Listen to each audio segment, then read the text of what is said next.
Good day.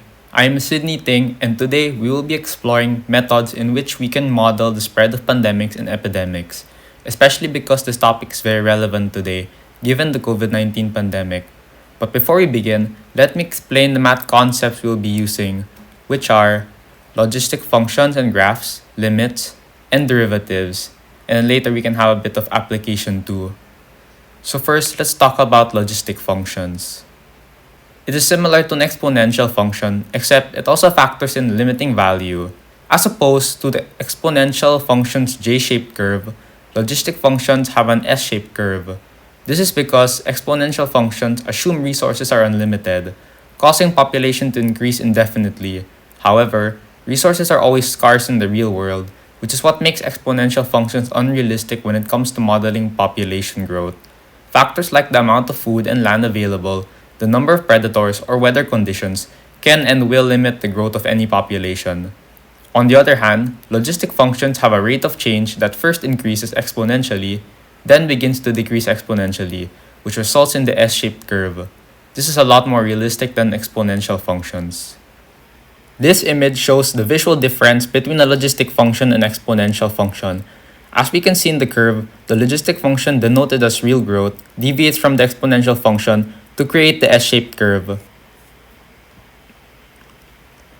The reason for the exponential decrease of the logistic function, or S-shaped curve, is because as population increases, resources become more and more scarce, resulting in the slowly decreasing rate of change. In the context of spread of pandemics, the population size we are referring to is the population size of infected individuals. The growth of this infected population can be hindered for a number of reasons. May it be the limited resources like the number of hosts available, or other reasons such as the development of a vaccine and more. But once any growth of the population has been completely prevented, the limiting value or carrying capacity has been reached, and the population size remains stagnant for the most part. This is illustrated as a horizontal line or asymptote, which a logistic function slowly arrives at but never exceeds. So this is the limit. Hopefully, you understand now what limiting value or carrying capacity means, but here's the formal definition anyway. So limiting value or carrying capacity is the maximum population size an environment can sustain given its limited resources. Now let's try another example. What is the limit of the logistic function above? Since we know that based on the graph, the curve never exceeds the y-coordinate 2, then y equals 2, or simply 2, is the limiting value of this logistic function. So if I were to draw a line, you could see that it doesn't cross y equals 2. Now you might be wondering, when and where does the logistic function's rate of change begin to decrease? To answer this question, I'll be introducing another key aspect of a logistic function. This is the point of inflection. To put it simply, it is the point on the graph where the curve shifts from concaving upwards to concaving downwards, marking the point where the growth rate stops accelerating and begins decelerating. This is also the point where the rate of change is at its maximum. So using this example again, the point of inflection is quite obvious here because we can clearly tell which part of the graph is concaving up and concaving down.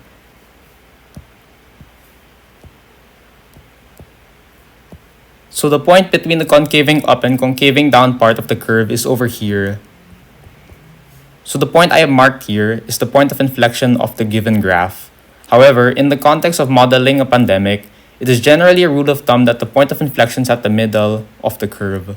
In fact, to summarize a quote from the National Council of Teachers of Mathematics, the amount of time it took from the start of the pandemic, the point of inflection will be the same amount of time it will take from the point of inflection to the end of the pandemic. At the same time, the population size from start to the point of inflection will be the population size from point of inflection to the end.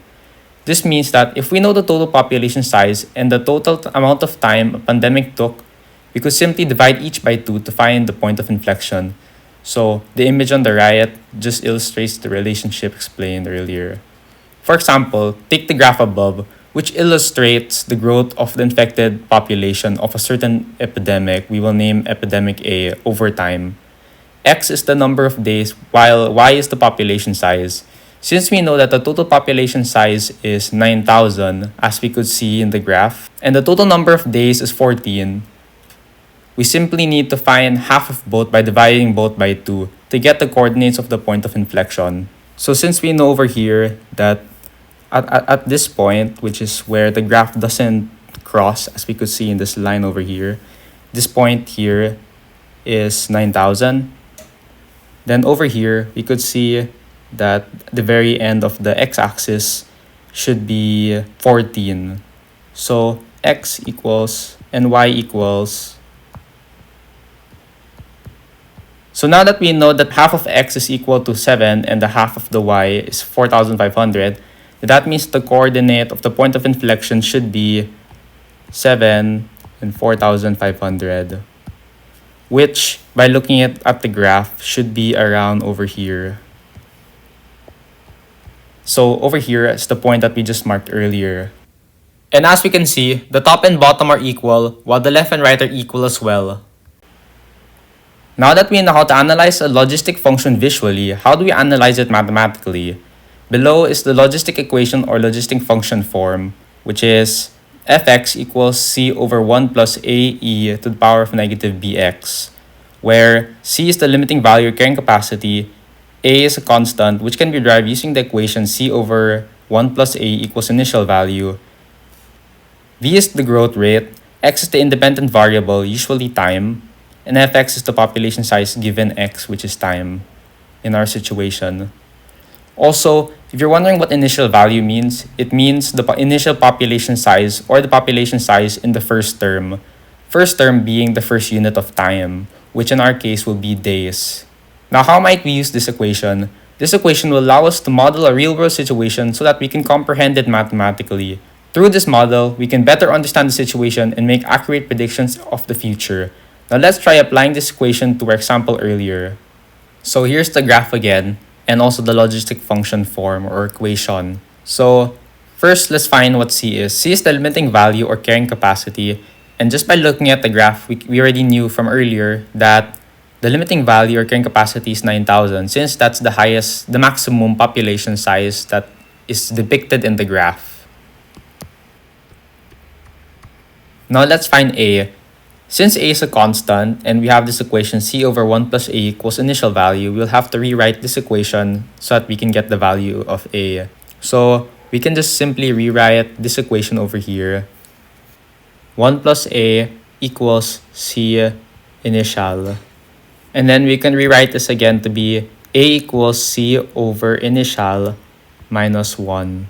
Then since we know that c is 9,000 given over here, we can make c equals 9,000. Then now we just need the initial value. Now, if we look at the graph, we can already see over here at the very bottom part that it says 1 is to 1. That means that there is a population size of 1 on day 1, meaning that this is how many individuals have been infected on the first term, which will also be our initial value. That means that our initial value could simply be 1, and then minus 1 to complete the equation. Then a equals 9,000 minus 1, which will just be 8,999. Now to complete the equation, we just need to find the variable b. However, we can't easily tell what b is just by looking at the graph. So we'll have to substitute a value of x and y to find b. Let's try substituting the point of inflection we got earlier, which was x equals 7 and y equals 4,500, since we already know the values at this point. So using this logistic function form, we just substitute the variables with what we already know. Then we can multiply the denominator to the left side to get this. Then subtract 4,500 with 9,000 on the right side. And with this, we need to divide both sides by 4,500. Then divide by 8,999 to get this. And then using the law of logarithm that I just written, that's denoted by the color green, we can simplify our equation into ln 1 over 8,999 equals negative 7b. Then input into the calculator to get negative 9.10 equals negative 7b. And then divide both sides by negative 7 to get approximately 1.3007 for b. Now that we finally have the values of c, b, and a, we can substitute them into the logistic function form to get this. Now this function that I written in color purple is our final logistic function to model the infected population of epidemic A. So with this model, if we're curious to know the infected population size on a certain day, we could substitute x with a certain day that we want to find the infected population size on. Or if we want to find when a certain infected population size will be reached, we can input that population size to fx and solve for x to find the day it is reached. For example, what if we're curious to know the infected population size of epidemic A on day 10? So we just have to substitute x with 10 and then solve for fx.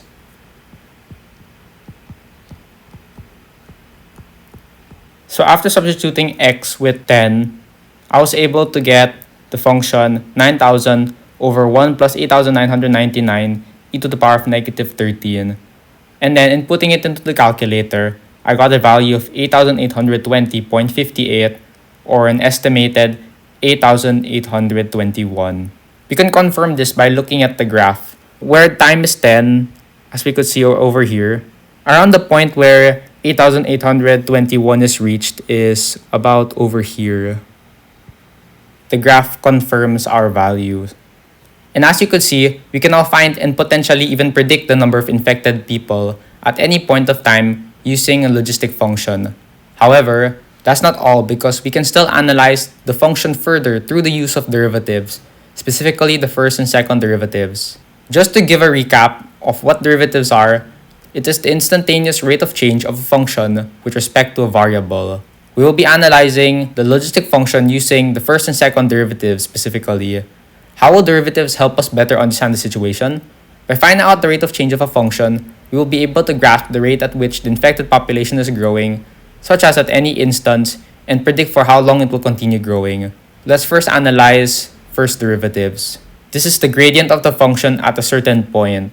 In the image to the right, the blue curve is the first derivative, while the black curve is a normal logistic function. The highest point of the first derivative graph is supposed to be at where the point of inflection of the original logistic function is located. Because first derivative models rate of change, and the rate of change is at its maximum at the point of inflection. Therefore, that's where the rate of change is at its highest, which is also the highest of the first derivative graph. For example, in this situation again, we already know that on day 7 there are 4,500 individuals. However, do you wonder how many individuals are being infected per day at this point of time? What about on day 1? The first derivative answers these questions. So let's first solve for the first derivative of this function. Since we already got earlier that this is the first derivative function, I will be using quotient rule.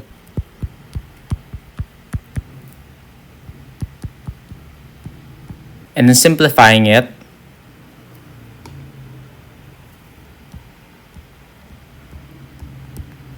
I was able to get this as the simplified first derivative function. F prime x equals 105,288,300 e to the power of negative 1.3x over parenthesis 1 plus 8,999 e to the power of negative 1.3x close parenthesis squared. And here's the first derivative function that I just solved for earlier. And then if we were to use quotient rule again using the same process, we're able to get this as the second derivative function. Now what's the point of the second derivative? It allows us to find where the point of inflection is. Although we already know that the point of inflection in this given situation is located at x equals 7 and y equals 4,500, because we did the shortcut earlier where we divided the total population and total time by 2, the point of inflection won't always be at the center of the curve in every scenario. So to find the point of inflection mathematically, we have to find where the second derivative is equal to 0 by making f prime prime x equals 0, then solving for x, which should give the time in days that the point of inflection was reached. So as shown here, we have to make f prime prime x equals 0, then we just have to solve for x, and then we'll get a value of approximately 7, which, as we already know earlier, is the x value of the point of inflection, x equals 7, and y equals 4,500. And then, you can also solve for y to get 4,500. Since we already know the x is approximately 7, we just have to substitute this x component into the original logistic function, then solve for f of x, then we'll also yield approximately 4,500. Also remember how I said earlier that the point of inflection is the point where the rate of change is at its maximum? Knowing this, we we can find this maximum growth rate, or in our context, maximum infection rate, by substituting x in the first derivative function with the x component of the point of inflection, which is 7. So at x equals 7, we will get f prime x equals 2,924.98, or an estimated 2,925. With this, we know that the maximum population rate of the infected population is on day 7, when half the total population is infected, with a rate of approximately 2,925 infected individuals a day. 2,925 is approximately 33% of the total population, meaning 33% of the population is potentially infected only in a single day. This knowledge might not seem so useful at first, but helps in giving us a better view of the bigger picture so that we can act accordingly for the future. And with that, we are now able to analyze and predict the spread of a pandemic or epidemic through the use of a logistic function and its derivatives. Now you might be wondering, how might we apply this in a real-life situation? And to answer this, let me apply what we just learned in none other than the COVID-19 pandemic. Since the COVID-19 pandemic is at a much larger scale than in our example earlier, the process might seem more complicated when in reality, it is pretty much just the same, with just mainly bigger numbers. Because of that, I won't dive too deep into the computation since I will focus more on the differences with our example earlier, our assumptions when modeling the spread of the COVID-19 pandemic, and our findings. So first, let's start with our assumptions. When modeling the spread of a pandemic, we must first understand that we are assuming certain factors remain constant. In the context of COVID-19, here are a few of our assumptions.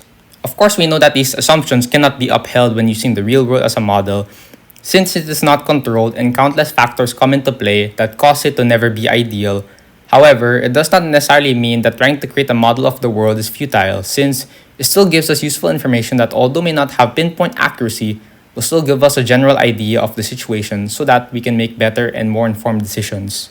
Now that we know our assumptions, let's move on to mathematically modeling the spread of the COVID-19 pandemic through a logistic function. Here's the data I will be using as the basis for the logistic function, which was derived from Applied Excel or statnews.com.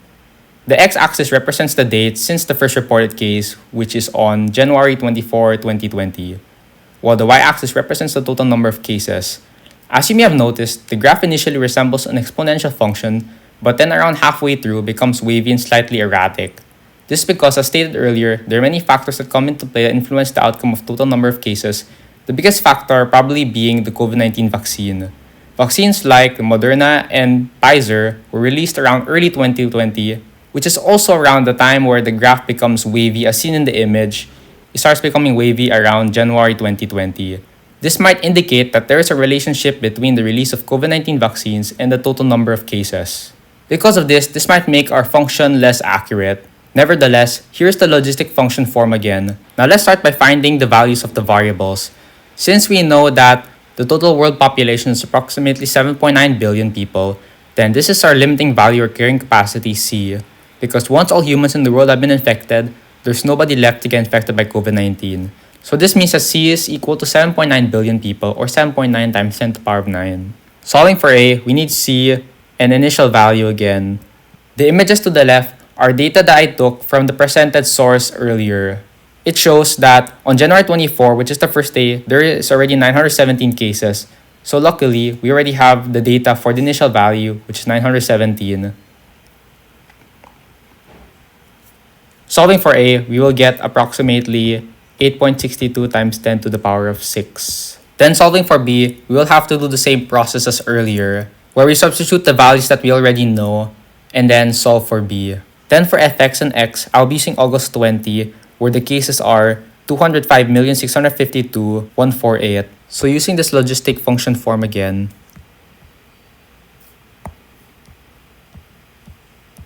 then inputting into the calculator, I will get B equals 0.021473, or approximately 0.02.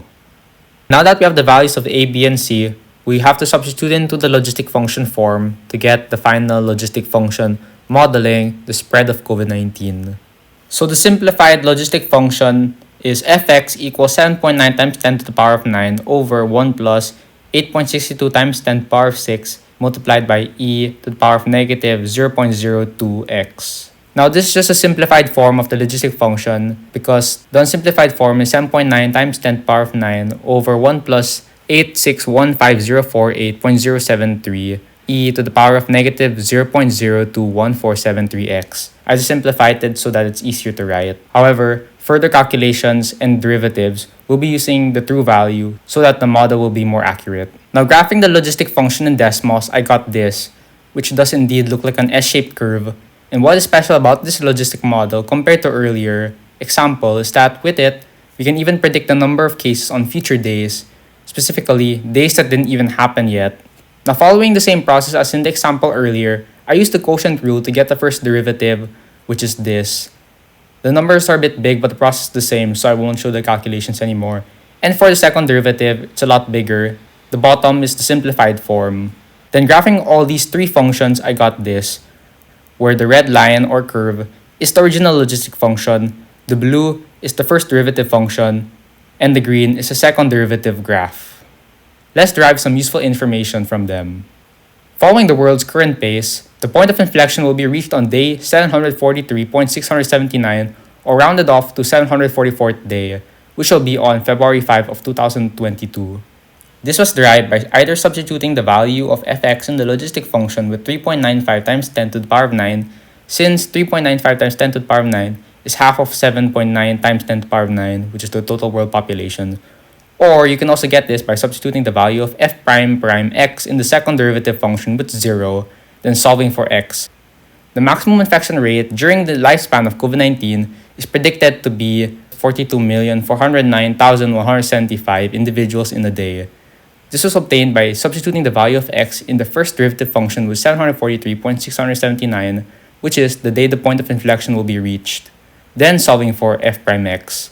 Based on the model, the entire world population would have been infected with COVID-19 by the 2,306th day, or on May 17 of 2026. This was as a result of substituting the value of fx in the logistic function with 7.9 times 10 to the power of 9, then solving for x. And that concludes my analysis of the COVID-19 pandemic through the use of logistic functions, graphs, limits, and derivatives. Overall, logistic functions are a very useful tool when it comes to modeling and predicting future occurrences in order to make reasonable decisions and act accordingly. Such as earlier, we were even able to derive exact dates that may give us a better glimpse of what's to come and what we should do to achieve the best outcomes. But besides modeling the spread of a pandemic, logistic functions have several other real-world applications. For instance, logistic functions can also be used to model the population growth of a certain species of animal given its surrounding environment and natural predators. Other applications include probability, weather forecasts, and still many more. The use of logistic functions does not end with just modeling pandemics and epidemics, and that's what makes it such a useful tool. And with that, thank you for listening and hope you learned something today. And here are my references.